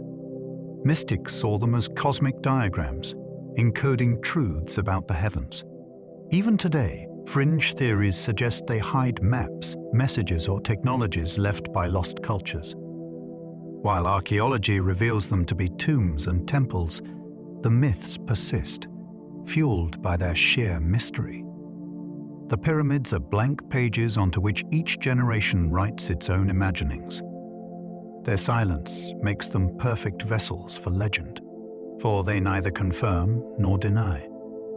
Whether or not they hold hidden wisdom, they certainly inspire it, awakening the sense that within stone lies something greater than we can see. Ancient Greeks believed they were giant granaries. When Greek travelers first encountered the pyramids, they did not understand their true purpose. Some believed they were immense storehouses for grain, vast granaries built to hold Egypt's wealth. The idea seems strange now, but to the Greeks, the structure's size and sealed passages looked like perfect storage facilities. This misinterpretation echoed down the centuries, shaping later beliefs. Even in the Middle Ages, some still repeated the idea that the pyramids were giant silos, built not for kings, but for crops. In truth, the Egyptians stored grain in smaller mud brick granaries scattered across the Nile Valley. The pyramids were never part of agriculture. Yet the image of them as colossal vaults of food shows how powerfully they bewildered outsiders. Their true meaning was hidden, and so imagination filled the gaps, transforming them into the largest pantries the world had ever known. Medieval travelers carved their names into the stones. By the Middle Ages, the pyramids had already stood for thousands of years, their grandeur attracting pilgrims, scholars, and wanderers from distant lands. Many left their mark, literally carving their names and messages into the stones.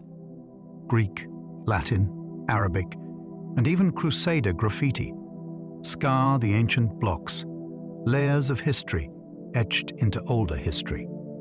Some inscriptions were simple names, others longer prayers or boasts, a way of claiming contact with the great monuments. To us, they are both vandalism and testimony. They damaged the ancient stone, but they also reveal the pyramid's constant presence in human imagination.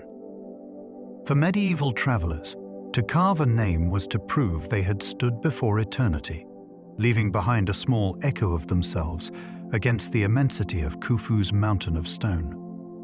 Even in defacement, the pyramids inspired awe, monuments so magnetic that visitors could not leave them untouched. Napoleon studied the pyramids during his Egyptian campaign. When Napoleon Bonaparte invaded Egypt in 1798, he brought with him not only soldiers but also scholars, artists, and scientists. The pyramids became central to their studies, sparking a wave of fascination in Europe. Napoleon himself was captivated, famously declaring to his troops at Giza, "Soldiers, from the heights of these pyramids, 40 centuries look down upon you." The campaign produced detailed drawings, measurements, and studies that introduced the pyramids to the Western world in unprecedented detail. Though his conquest ultimately failed, the cultural impact was immense. Egypt became an obsession, fueling architecture, literature, and art across Europe. For Napoleon, the pyramids were both trophies and teachers, vast symbols that lent grandeur to his ambitions. His armies left, but the fascination remained, igniting the birth of modern Egyptology. In this way, Napoleon's encounter with the pyramids reshaped the world's relationship with Egypt's ancient past. Legends claim he had a mystical vision inside. A famous tale tells that Napoleon spent a night alone inside the Great Pyramid. According to legend, he emerged pale and shaken, refusing ever to reveal what he experienced. Some say he had a vision of his destiny, glimpsing his rise and fall. Others claim he saw his own death or communed with ancient forces. Whether true or invented, the story captured imaginations, adding a layer of mystery to both the general and the monument. Napoleon himself never confirmed or denied it, which only deepened the legend. The image of a man who dreamed of empire standing alone in the silence of Khufu's tomb is haunting. Fact or myth, the story endures because it echoes our own feelings. To spend a night in the Great Pyramid would surely stir visions, awaken fears, and leave even the strongest soul forever changed. The pyramids helped spark modern Egyptology. Napoleon's expedition did more than military conquest, it gave birth to a science.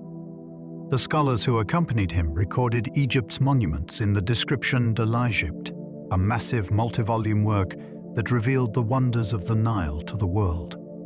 Their careful drawings, maps, and notes made the pyramids a subject of systematic study for the first time. This was the birth of Egyptology, a field that continues today. From that moment, the pyramids shifted from curiosities to scientific mysteries, studied with increasing rigor. Museums filled with artifacts, explorers set out to excavate, and scholars began to decipher hieroglyphs. The pyramids, ancient and silent, became central to a global conversation about history. What began as Napoleon's bid for glory transformed into a lasting legacy of knowledge, ensuring that the pyramids would never again be mere wonders, but objects of study and science. Early explorers dynamited their way inside. In the 19th century, before careful archaeology, explorers often used brute force to enter the pyramids. Without understanding their design, they blasted holes with dynamite, smashing through ancient masonry to reach the inner chambers. Precious evidence was destroyed, passages were damaged, and the silence of centuries was shattered by explosions. Yet this was how many first glimpses were gained of the interiors, crude intrusions driven by curiosity and greed. The scars remain visible today, jagged tunnels carved not by ancient builders, but by impatient hands. These methods horrify us now, yet they reflect a different age, when monuments were treated as puzzles to be cracked open rather than treasures to be preserved. Even in destruction, though, the pyramids endured, their massive stones absorbing centuries of violence. They survived the dynamite as they survived time, still standing, though wounded, against the horizon of history. Their crude methods destroyed priceless evidence. The blasting and tunneling of early explorers erased details that could never be recovered. Archaeological context, fragments of tools, pottery, organic remains, was blown to dust. Walls were cracked, passages destabilized, casing stones loosened. Records that might have revealed more about construction techniques or burial practices vanished in smoke. The pyramids were strong enough to survive the assaults, but their secrets were not. Yet from this destruction grew the lessons of modern archaeology. Scholars learned that to study the past, one must preserve it, not plunder it. Today, methods are slower, gentler, respectful of context. The mistakes of the past remain etched into the stones, a cautionary tale written in fractures and gaps. Even so, the pyramids forgive, they still stand. offering knowledge despite all that was lost, their endurance reminding us that patience, not violence, is the path to understanding. Modern archaeologists use delicate tools instead. Today's archaeologists treat the pyramids with the care they deserve. Gone are the days of dynamite and chisels. Instead, researchers use brushes, trowels, and even dental picks to uncover the smallest traces without damage. Photography, 3D modeling, and non-invasive scans now allow exploration without breaking walls or disturbing fragile contexts. This gentle approach reflects a new philosophy, but the past must be preserved, not plundered. Every fragment of pottery, every grain of mortar carries meaning, and so the pyramids are studied grain by grain, layer by layer. The contrast with the violence of earlier centuries is striking. Where once stones were smashed, now even dust is recorded. This patience mirrors the endurance of the pyramids themselves, slow, deliberate, meticulous. In respecting them, we learn not only about the ancient Egyptians, but also about ourselves, about the maturity of a discipline that has grown into reverence. Conservation of the pyramids is now a global effort. The pyramids belong to Egypt, but they also belong to humanity.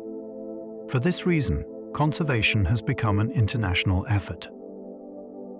Engineers, historians, and scientists from around the world collaborate with Egypt's own experts to stabilize the monuments, prevent erosion, and manage the millions of visitors who walk their stones each year. Efforts include repairing cracks, monitoring shift in blocks, and studying the effects of wind and pollution. It is a race against time, for the pyramids have endured 4.5 millennia, but face new pressures in the modern age. Yet the care given now shows how deeply they are valued. Once plundered and scarred, they are today protected, guarded not only by stone but by human devotion. Their conservation is a shared vow that these wonders, once raised by ancient hands, will stand for generations yet unborn to marvel at. Millions of tourists visit Giza each year. Few places on earth inspire such pilgrimage. Every year, millions of travelers journey to the Giza plateau to stand before the pyramids. They come from every continent, drawn by awe, curiosity, or reverence. To stand beneath Khufu's Great Pyramid is to feel dwarfed, not only by stone but by history itself. Visitors run their hands along weathered blocks, gaze upward at the impossible slopes, and take in a view unchanged for thousands of years. This ceaseless attention has made the pyramids both fragile and eternal. Their stones bear the footsteps of countless seekers, each leaving with memories of one of the world's oldest wonders. The constant stream of visitors ensures that the pyramids are not relics gathering dust, but living monuments, part of the present as much as the past. They remind us that wonder is a universal language, spoken across time and space. The pyramids are one of the 7 wonders of the ancient world. In antiquity, Greek writers compiled a list of the 7 wonders, the greatest human-made marvels known to them. The Great Pyramid was on that list, standing alongside the Hanging Gardens of Babylon, the Lighthouse of Alexandria, and other vanished marvels. To the Greeks, it was already ancient, a monument of unfathomable scale. That it earned its place among the wonders speaks to its enduring ability to astonish. Each wonder embodied human ambition, but only the pyramid has endured. The list itself is a reminder that civilizations rise and fall, and their marvels often vanish. Yet the Great Pyramid remains, a bridge between their world and ours, a wonder that has never ceased to inspire awe. To speak of the 7 wonders is to speak of dreams carved in stone, and among them, one still stands against the horizon of eternity. They are the only wonder still standing. Of the 7 wonders of the ancient world, only the Great Pyramid of Giza survives. The others crumbled to earthquakes, fire, and time, their memory preserved only in texts and fragments. But Khufu's pyramid still towers, almost whole, a survivor against the centuries. This endurance heightens its mystery. Why did it alone last when so many other monuments have vanished? Partly it is the sheer solidity of stone, partly the genius of its construction, and partly the desert climate, dry and preserving. Yet perhaps there is something more, a resilience that transcends explanation, as though the pyramid was meant to outlast all others. To stand before it is to stand before the sole survivor of an ancient catalogue of marvels. It reminds us that even when all else falls, some achievements remain, speaking across the ages in silence, more powerful than words. They have inspired poets, artists, and architects for centuries. The pyramids have never ceased to stir the imagination. Poets wrote of their permanence, painters captured their silhouettes against blazing sunsets, and architects borrowed their lines in buildings across the globe.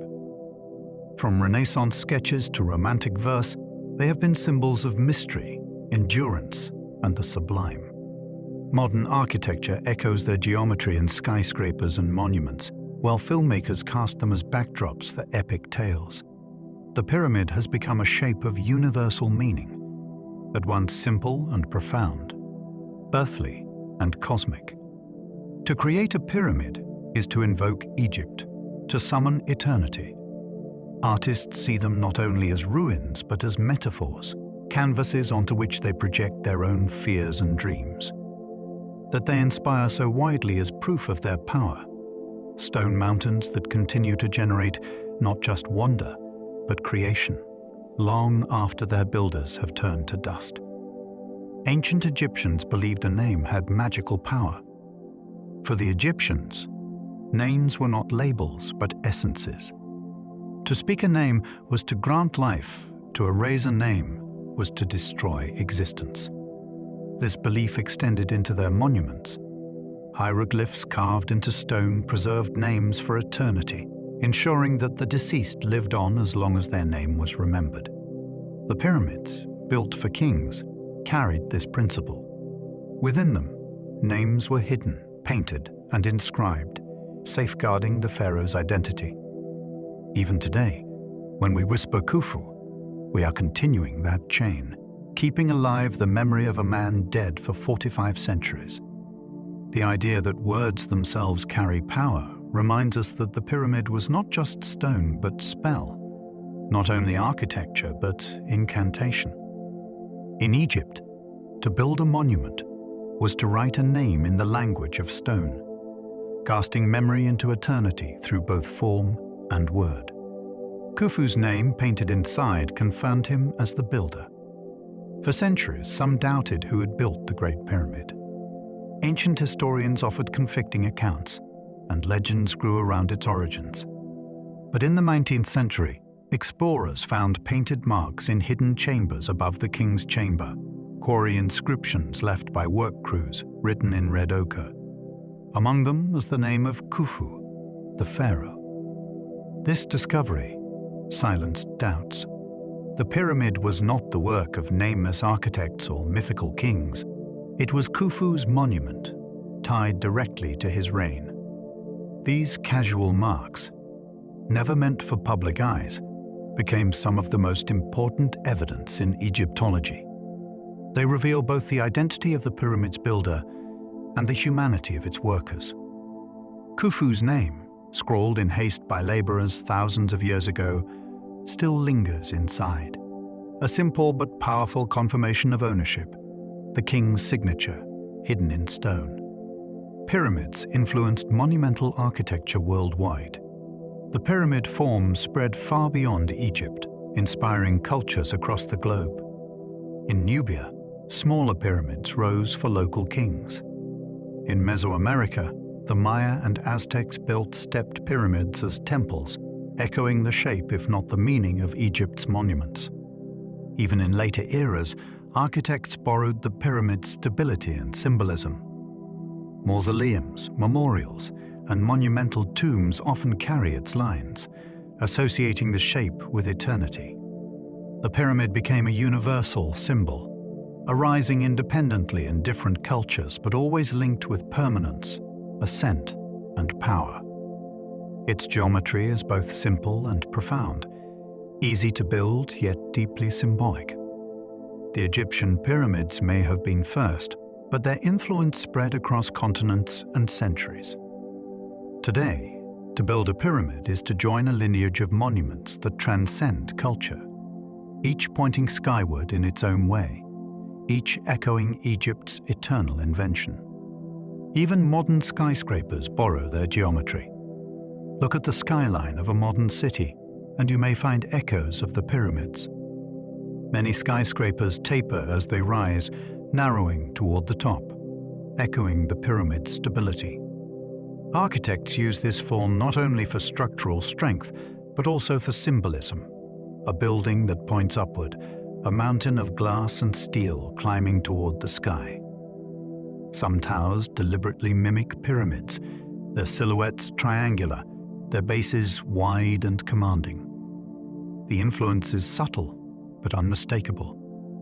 Even in our age of steel beams and elevators, the pyramid remains a template for permanence and grandeur. It shows how deeply the form has embedded itself in human imagination. 4,500 years after Khufu, we are still shaping our skylines with pyramids, not of limestone, but of concrete and glass, yet still carrying the same upward pull, the same whisper of eternity. Engineers marvel at their stability after 45 centuries.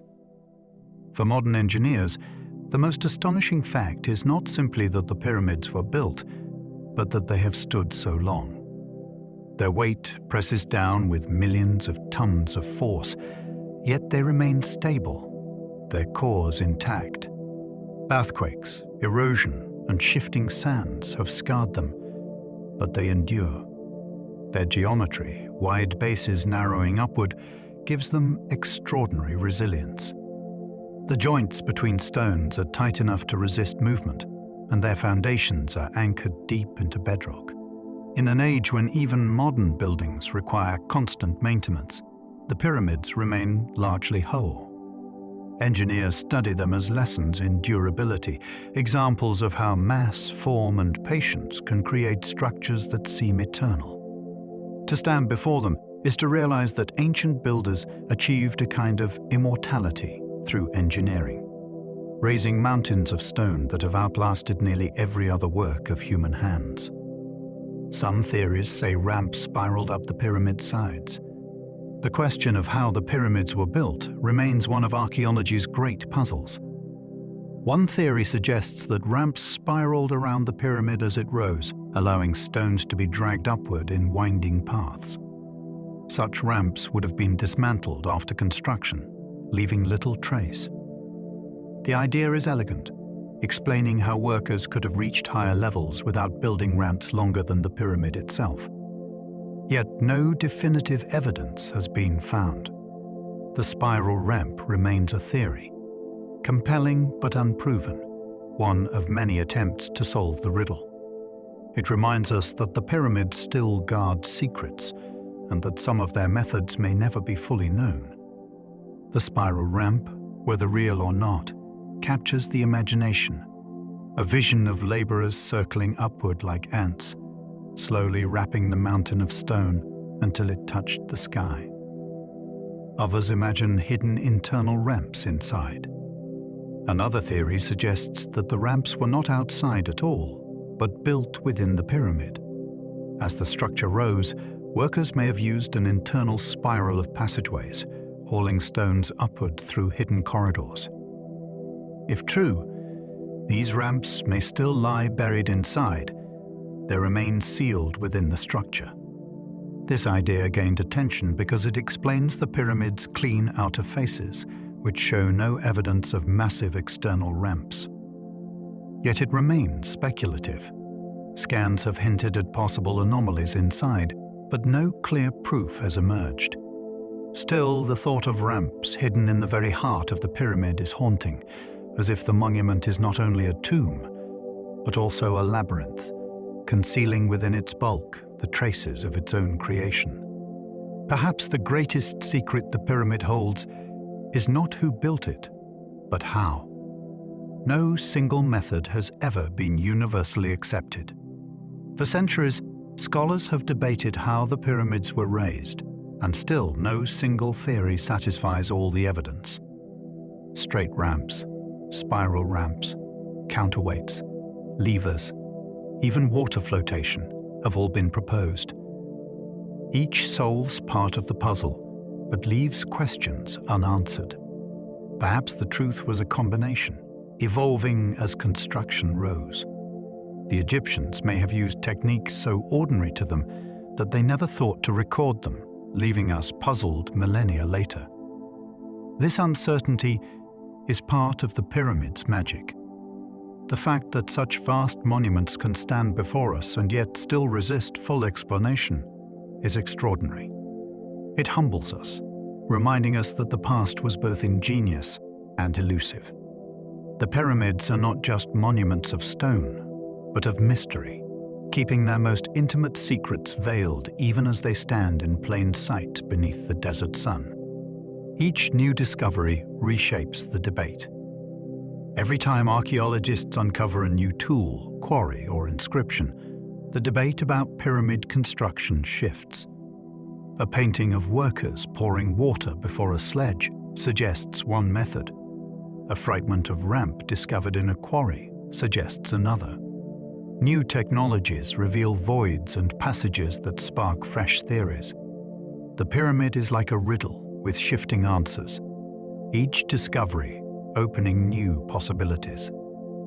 This evolving conversation shows that history is not fixed, but alive, constantly rewritten by evidence. What we believe today may be overturned tomorrow by a single find. The pyramid is both monument and teacher, drawing us back again and again to reconsider. Each stone is a clue, each chamber a question. The mystery endures not because we lack effort, but because the monument is generous, always offering just enough to intrigue, never enough to fully resolve. The Great Pyramid alone covers 13 acres of desert. The scale of Khufu's pyramid is staggering. Its base spans over 13 acres, a footprint larger than many modern city blocks. To walk around it is to take a journey of nearly a kilometer, each side stretching over 700 feet. Standing at one corner, you cannot see the whole monument. It looms too vast for a single gaze. The base was leveled with astonishing precision, ensuring stability for the millions of tons of stone that rise above it. Its sheer area speaks to the ambition of its builders. This was no mere tomb. It was a landscape of stone, a mountain anchored into the desert itself. Even after centuries of erosion, its size overwhelms. The Great Pyramid does not simply stand upon the earth. It dominates it, a man-made plateau of rock, vast enough to feel like part of the land itself. Its weight is estimated at 6 million tons. The Great Pyramid is more than a monument. It is a mountain of stone. Its weight is estimated at 6 million tons, spread across some 2.3 million blocks. To imagine such mass is almost impossible. It is heavier than all the stones of Europe's great cathedrals combined. It presses down on the bedrock of Giza with relentless force, yet it has held steady for over 4 millennia. Each block may weigh 2 or 3 tons, but together they form an immovable presence. This staggering weight has both its vulnerability and its strength. It cannot be moved, cannot be hidden, cannot be ignored. Its immensity anchors it against time, weather, and human intervention.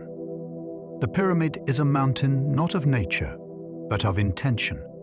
6 million tons of human will, frozen into shape, defying the centuries with silent mass.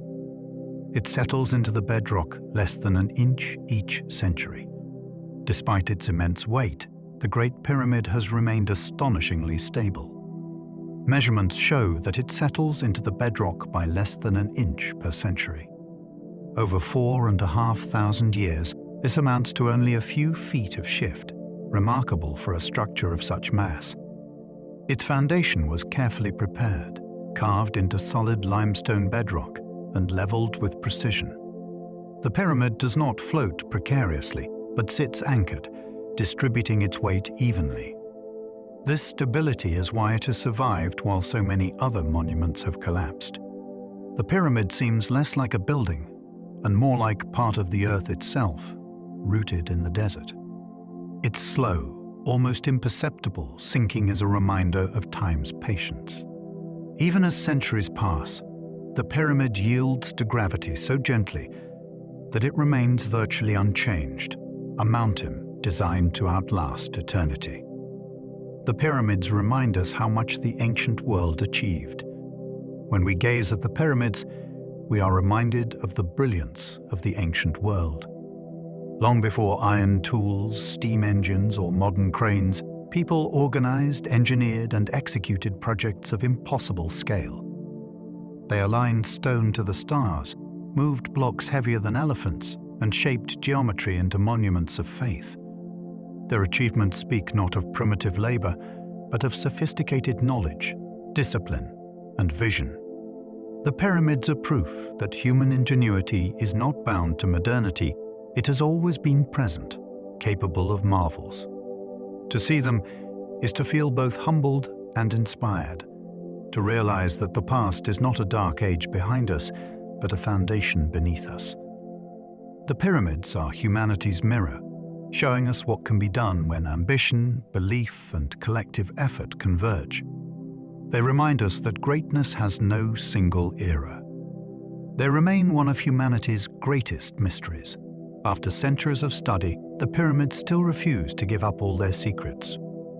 We know who built them, when, and roughly how, yet countless details remain hidden. Were ramps spiraled or straight? What treasures still lie undiscovered? Why was such monumental effort invested in stone? Each answer only leads to more questions. This is their power. The pyramids endure not only as structures, but as mysteries, monuments to the unknown. They are mirrors of our own curiosity, drawing us back again and again to wonder. As the sun sets behind Giza and shadows climb their slopes, they remind us that some truths are not meant to be solved, only lived with in awe. The pyramids are history and riddle, architecture and enigma, wonder and silence. They remain, as they always have, eternal mysteries carved in stone. And so we drift to the end of our long wandering through the pyramids. From the first cut of stone in the desert to the mysteries that still lie sealed within, the pyramids have stood as patient guardians of memory. They have watched the Nile flood and recede, watched empires rise and fall, and they will continue to watch long after we are gone. To think of them now, as you rest, is to imagine time itself slowed into stillness, mountains of stone whispering that eternity is not unreachable, but already here. The pyramids remind us that human beings have always dreamed beyond themselves, always reached upward, always sought permanence in a world that shifts like sand. If you've enjoyed this journey, you can gently like this video, subscribe to the channel, and even leave a comment, sharing what part of the pyramids stirred your imagination most.